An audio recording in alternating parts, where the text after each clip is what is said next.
నమస్తే, welcome to one TV news. ముందుగా బులెటిన్లో హెడ్లైన్స్ చూద్దాం.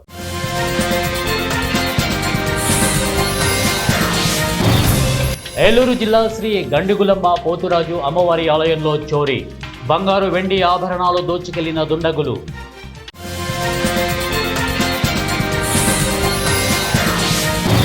హైదరాబాద్ నగరంలోని యశోదా హాస్పిటల్ వద్ద పోలీసుల హల్చల్, బీఆర్ఎస్ నేతల అరెస్టుకు ప్రయత్నం.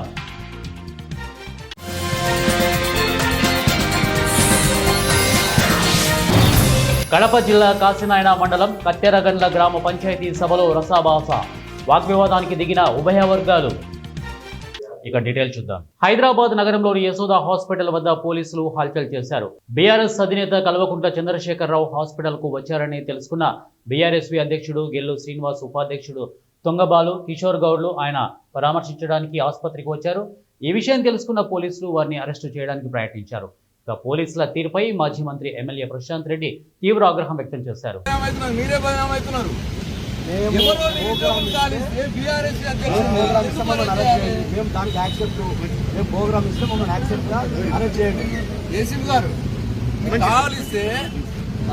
ఇంటి దగ్గర అయితే మనుషులు పెట్టి పాపం నిన్ననే పోయొచ్చు, నిన్ననే పోయొచ్చు, రోజు తీసుకుపోతారా పాపం? ఏం లేదు, నిరుద్యోగుల ప్రోగ్రామ్ వీళ్ళకు దానికి సంబంధం లేదు. మీరు పోవనకూడదు, ₹1,00,000 పోత వరకు అనుమానం ఉంటే మా ఇంట్లో పెట్టండి అన్నా.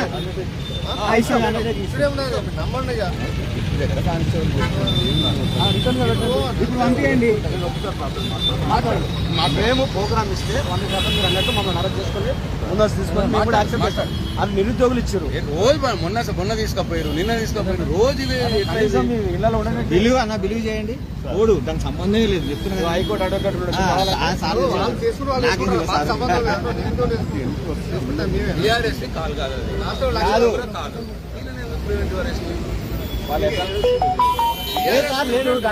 వేరు, బీఆర్ఎస్ వేరు. బీఆర్ఎస్ అంటే మా స్టేట్ స్టూడెంట్, మా పార్టీ స్టూడెంట్. రేపు కాల్ ఇచ్చింది మా పార్టీ స్టూడెంట్ కాదు, రేపు కాల్ ఇచ్చింది నిరుద్యోగుల వాళ్ళు. అశోక్ నగర్ వాళ్ళు ఇచ్చిండు, దీనికి సంబంధం లేదు. అశోక్ నగర్ బీఆర్ఎస్ సంబంధమే లేదు. అశోక్ నగర్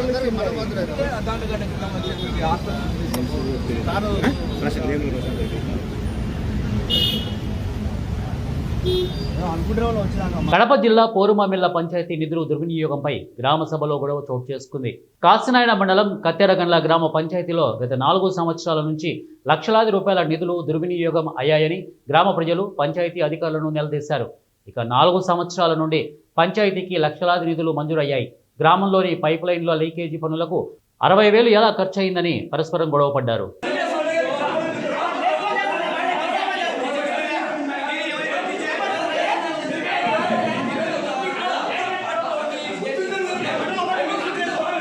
ఏలూరు జిల్లా ద్వారకా తిరుమల మండలానికి చెందిన గండుగోలను గుంట గ్రామ పరిధిలోని శ్రీ కండిగులమ్మ పోతరాజు అమ్మవారి ఆలయంలో దొంగలు హల్చల్ చేశారు. అర్ధరాత్రి 1 గంట సమయంలో గుడిని గడ్డపారలతో ధ్వంసం చేసి ఆలయంలోకి ప్రవేశించి విలువైన ఆభరణాలను అపహరించారు. ఆలయ ధర్మకర్త చిలుకూరి ధర్మారావు వెల్లడించిన వివరాల ప్రకారం దొంగలు ఆలయం నుండి సుమారు 20 గ్రాముల బంగారం, 2 కేజీల వెండి కిరీటం, ఇక అమ్మవారి బంగారపు కళ్ళు, బంగారపు మంగళసూత్రం, ముక్కు పుడక, 2 కేజీల వెండి కిరీటం, ఇక ₹1,00,000 నగదు మరియు అమ్మవారి అలంకరణ చీరలు దోచుకెళ్లినట్లు వెల్లడించారు. ఈ ఘటనపై ద్వారకా తిరుమల పోలీసులు కేసు నమోదు చేసి విచారణ చేపట్టారు. ఆలయం పరిసరాలలో సీసీ కెమెరాల ఫుటేజీ ఆధారంగా దర్యాప్తు కొనసాగుతోంది. దగ్గరలో ఉన్నటువంటి శ్రీ కండిగలమ్మవారి దేవాలయం దినదినాభివృద్ధి చెందుతూ సంవత్సరంలో ఈ ఆలయం నిర్మించి పూజ చేయడం జరిగింది. ఈరోజు ఉదయం 6 గంటలకే అమ్మవారి ఆలయం దగ్గరికి నేను వచ్చేసరికి అమ్మవారి ఆలయం తలుపులు బద్దలుకొట్టి అమ్మవారి యొక్క విలువైన వస్తువులు 2 కేజీలన్నర వెండి కిరీటం, 1 కాసు అమ్మవారి యొక్క బంగారపు కళ్ళు, మంగళసూత్రం, ముక్కు పుడక, డిబ్బి, అమ్మవారి విలువైన వస్తువులు, చీరలు అన్నీ కూడా అపహరించారు. మరి పోలీస్ డిపార్ట్మెంట్ వారు ఆ దోషుల్ని తక్షణమే పట్టుకుని వాళ్ళు శిక్షించవలసిందిగా కోరి ప్రార్థిస్తున్నాం. ఇట్లా ఆలయ కమిటీ గుండువలగుండ. నా పేరు పలిమల ఆంజనేయులు అండి. కండిగుల అమ్మవారి గుడి వారం వస్తామండి. అలాగే ఈరోజు కూడా వచ్చారండి. ఈరోజు తలుపులు తీసి ఉన్నాయండి. ఏంటని చూస్తే అమ్మవారి మంగళసూత్రాలు, కళ్ళు, కిరీటం, డిబ్బీలో డబ్బులు దోచుకుపోయారండి. అమ్మవారు చాలా సత్యంకాలండి. ఈ విషయం మీద పోలీసు వారు సీరియస్గా చర్య తీసుకోవాలని కోరుకుంటున్నామండి. ఈరోజు శుక్రవారం పూజ. నా పేరు నాగేంద్ర, గుండుగోలగుంట. శుక్రవారం పొద్దున్నే పూజ చేస్తా, ప్రతి శుక్రవారం వస్తాను. శుక్రవారం పూజ చేస్తా పోతే డిబ్బీను, అమ్మవారి కిరీటం, కళ్ళు తీసేసి ఎత్తుకెళ్ళిపోయారు. పాలడు వచ్చి చూసి వెళ్ళారు. అమ్మవారు చాలా స్వచ్ఛమైన తల్లి, అమ్మవారే కరుణిస్తుందని చెప్పి కోరుకుంటున్నాను. పోలీసులు మహబూబ్ నగర్ మార్కెట్ కమిటీ కార్యదర్శి భాస్కర్ పై వైస్ చైర్మన్ విజయ్ కుమార్ దాడి చేయడాన్ని నిరసిస్తూ మలక్పేటలోని గంజ్లో టీఎన్జీఓ మార్కెట్ కమిటీ ఉద్యోగుల సెంట్రల్ ఫోరం ఆధ్వర్యంలో ఉద్యోగులు నల్ల బ్యాడ్జీలతో నిరసన తెలిపారు. ఈ దాడిని తీవ్రంగా ఖండిస్తున్నామని వారు పేర్కొన్నారు. దాడికి నిరసనగా రాష్ట్రంలోని అన్ని మార్కెట్ కమిటీ కార్యాలయాల ఆవరణలో ఉద్యోగులందరూ నల్ల బ్యాడ్జీలు ధరించి నిరసన తెలియజేశారు. ఇక నిర్ణయించినట్లు తెలుపుకున్నారు.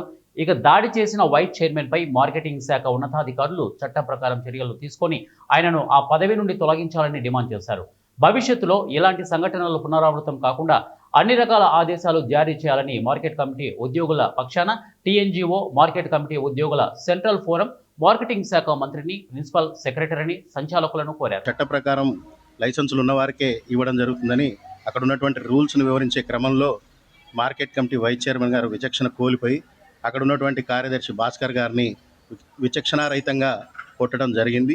అందుకు నిరసనగా మేమందరం కూడా మార్కెట్ కమిటీ ఉద్యోగులు, యావత్ రాష్ట్ర ఉద్యోగులందరూ కూడా ఈరోజు నిరసనకు దిగడం జరిగింది. ఏదైనా అక్కడ ఉన్నటువంటి హమాలీలకు కానీ చాటావాలీలకు కానీ డ్రస్సులు ఇప్పించే క్రమంలో నియమ నిబంధనలకు లోబడి ఇప్పించాల్సిన అవసరం ఉంటుంది. సామరస్యంగా మాట్లాడి వారికి డ్రస్సులు ఇప్పించే క్రమంలో లైసెన్స్ ఇప్పించి వారికి డ్రస్సులు ఇప్పించవచ్చు. అయినప్పటికీ ఆ మార్కెట్ కమిటీ వైస్ చైర్మన్ గారు విచక్షణ కోల్పోయి చట్టం తన చేతిలోకి తీసుకొని ఈరోజు మార్కెట్ కమిటీ కార్యదర్శిని కొట్టి అక్కడ ఉన్నటువంటి ఉద్యోగుల్ని భయభ్రాంతులకు గురి చేయడం జరుగుతుంది. ఇది ప్రభుత్వం ఏ విధంగా కూడా ఉద్యోగస్తుల మీద చేతులు చేసుకోవడం, రాజకీయ నాయకులు ప్రభుత్వంలో ఉండి ప్రభుత్వ పదవుల్లో ఉండి ఇట్లాంటి పనులు చేయడం ప్రభుత్వం హర్షించదు. అదేవిధంగా యావత్ ఉద్యోగులు కూడా ఎవరు హర్షించరు. ఇలా భయభ్రాంతులకు గురి చేయడం వల్ల అక్కడ ఉద్యోగం చేయాలంటే కూడా భయపడుతున్నామనే ఇదిని వారు ఈరోజు మార్కెట్ కమిటీ ఉద్యోగులందరూ కూడా మా దృష్టికి తీసుకురావడం జరిగింది. ఈ క్రమంలో మా మార్కెట్ ఉద్యోగులందరం కూడా రాష్ట్ర టీఎన్జీఓస్ అధ్యక్షులు మారం జగదీశ్వర్ గారిని, అదేవిధంగా ప్రధాన కార్యదర్శి ముజీబ్ గారిని మేము కలవడం జరిగింది. వారు మీరు నిరసన కార్యక్రమం చేయండి, రేపు పొద్దున మార్కెటింగ్ శాఖ మంత్రులు తుమ్మల నాగేశ్వరరావు గారిని, అదేవిధంగా సంచాలకులు సురేంద్రమోహన్ గారిని, లక్ష్మీబాయి గారిని కలిసి ఆ వైస్ చైర్మన్ని సస్పెండ్ చేసేంత వరకు మన నిరసన నిదానంగా కొనసాగిద్దాం. ఒకవేళ లేని పక్షంలో వారిని కనుక తొలగించని పక్షంలో మేమందరూ కూడా విధులు బహిష్కరించి మా యొక్క ఇదిని మేము చాటదలుచుకున్నాం. ఎందుకంటే మేము ఎంతో ఒత్తిడితోటి ఈరోజు మార్కెట్లో పనిచేయడం జరుగుతుంది. ఇటు రైతుల్ని, అటు హమాలీల్ని, కమిషన్ ఏజెంట్లు, ఖరీదారులందరినీ కూడా కలుపుకొని పోయి మార్కెట్ను నడిపే క్రమంలో పాలకవర్గంతో కలిసి పనిచేయాల్సిన అవసరం ఉంది.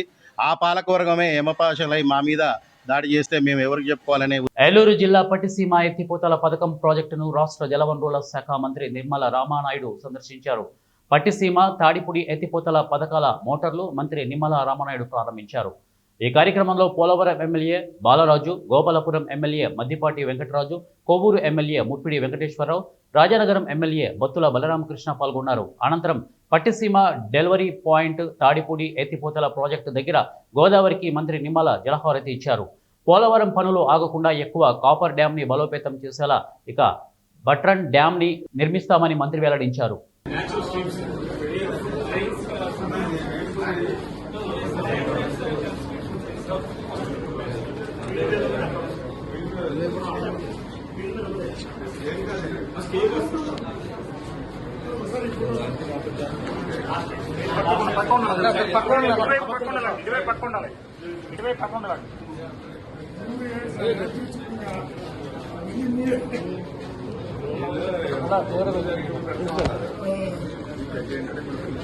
వాటర్ అక్కడ ఎంతో వాడితే మళ్ళీ పైన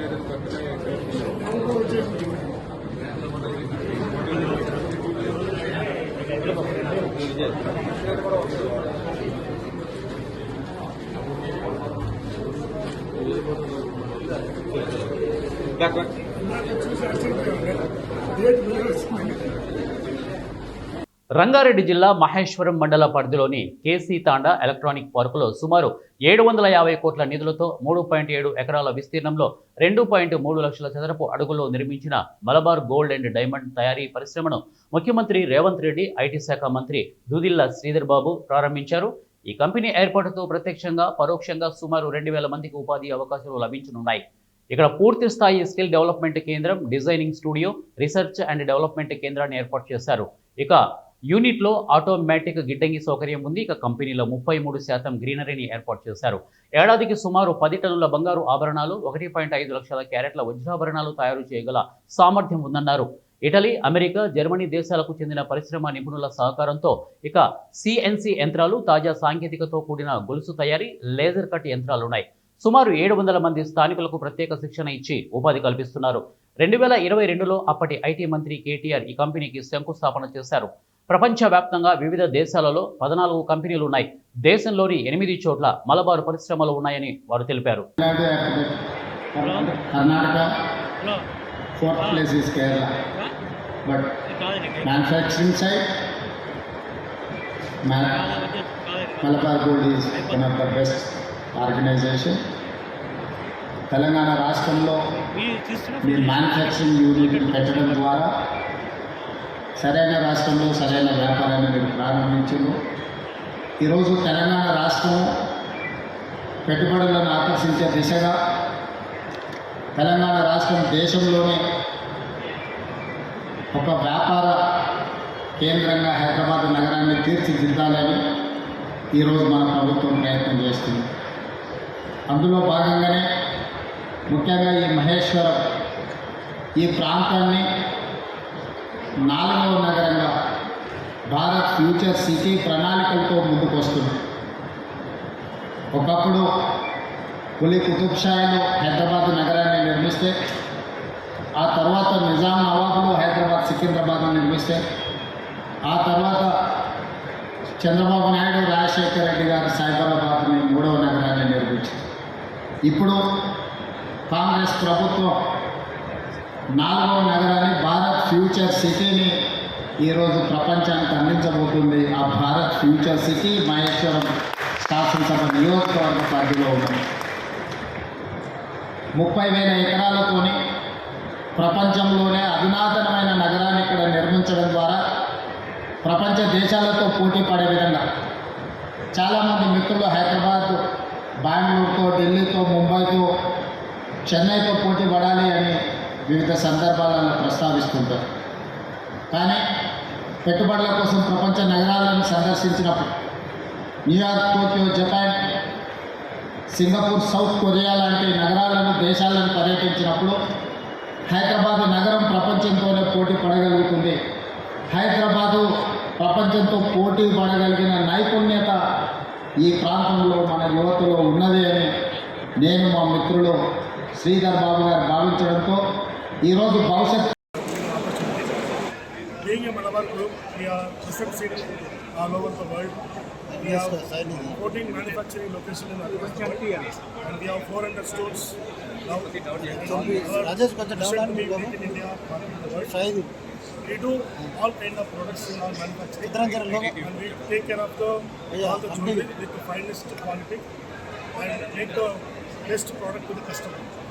So Malabar always keep the customer in mind, and we do manufacturing for highest quality with the process control and making the gold and process to the customer appeal, look and feel, and they can able to feel that the jewelry is coming up with the very well in the fitting. And being in the Malabar Gold and Diamonds, Telangana has given a very warm welcome to us, and they given a good opportunity to build a integrated manufacturing facility. This consists of Kadapa జిల్లా బద్వేలు నియోజకవర్గంలోని Badvel మున్సిపాలిటీలోని 18వ ward Tyagaraju కాలనీలోను పరిపాలనలో తొలి అడుగు కార్యక్రమం బద్వేలు నియోజకవర్గం incharge Riteish రెడ్డితో కలిసి DCCB bank chairman manchurian Suryanarayana Reddy, కూటమి అభ్యర్థి బొజ్జా రోసన్న, నగర అధ్యక్షులు వెంగళరెడ్డి, మాజీ ఫైనాన్స్ డైరెక్టర్ బిగ్ బాస్ చేపట్టారు. తెలుగుదేశం పార్టీ నాయకులు, కార్యకర్తలు 18వ వార్డు ఇన్ఛార్జ్ శివకుమార్తో కలిసి ఇంటింటికి తిరిగి వారి సమస్యలు తెలుసుకుని ప్రభుత్వ పథకాలు అందుతున్నాయా లేదా అని అడిగి తెలుసుకున్నారు.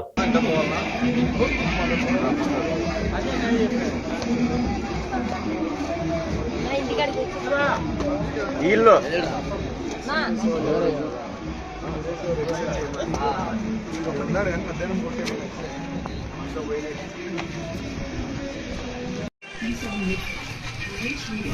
ఉగ్రవాద కదలికలతో అన్నమయ్య జిల్లా కేంద్రమైన రాయచోటి ఒక్కసారిగా దేశవ్యాప్తంగా వార్తల్లోకి ఎక్కింది.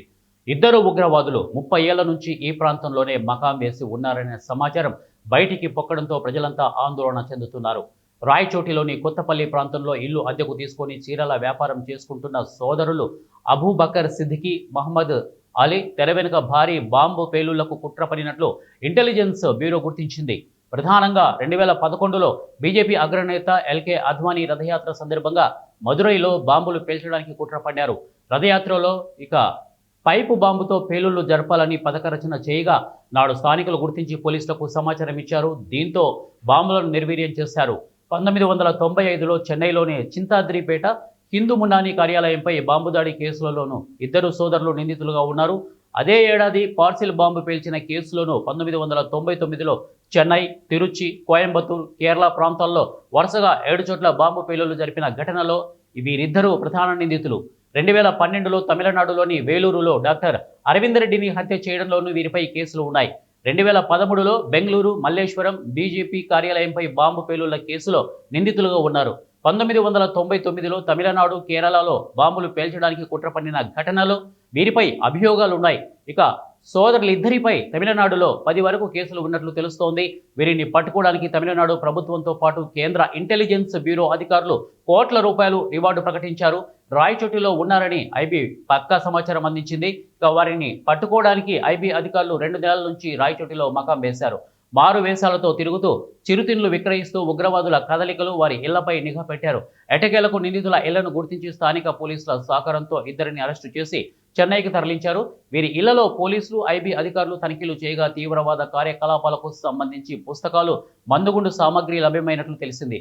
కొన్ని పేలుడు పదార్థాల సామగ్రిని జిల్లా ఎస్పీ కార్యాలయానికి తరలించి వాటిని నిర్వీర్యం చేసే ప్రక్రియ చేపట్టినట్లు కూడా తెలుస్తోంది. అన్ని కోణాల్లో ముమ్మరంగా దర్యాప్తు చేపట్టారు.